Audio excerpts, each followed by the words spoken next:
The differential forms of the fundamental laws. Tutorial number 5. A compressible flow occurs such that U equal 200xy, V equal 200x squared plus y squared, and W is equal to 0. So this is actually the velocity equation to describe the velocity profile that occurred by this flow.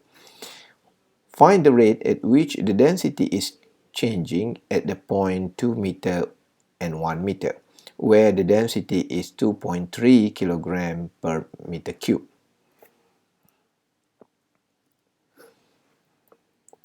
So this is the continuity equation that we learned previously.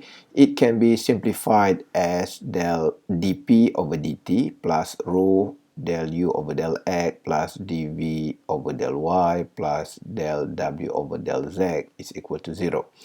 And we know that the value of w is equal to 0, so we could substitute in this term and it will become 0. We could simplify this one.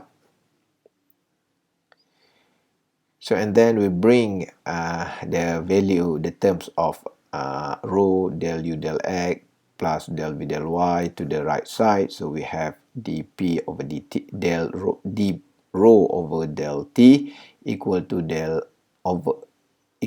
negative rho del u over del x plus del v over del y.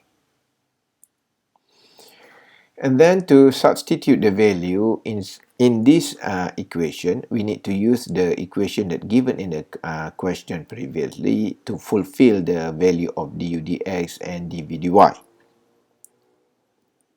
We know that u is equal to 200xy, so we have du dx is equal to 200y.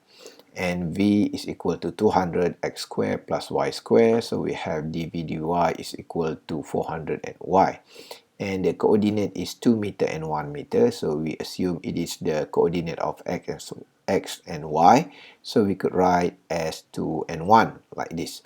So this is the equation to describe the changes of density here. So we substitute the value that we have. We have the density is 2.3, and then we have 200 according to this calculation. We substitute the value of y here, and we have 400 for dv dy. We substitute the value of y as 1 here, so we get the changes of density to the time is minus 1380 kilogram per meter cube second.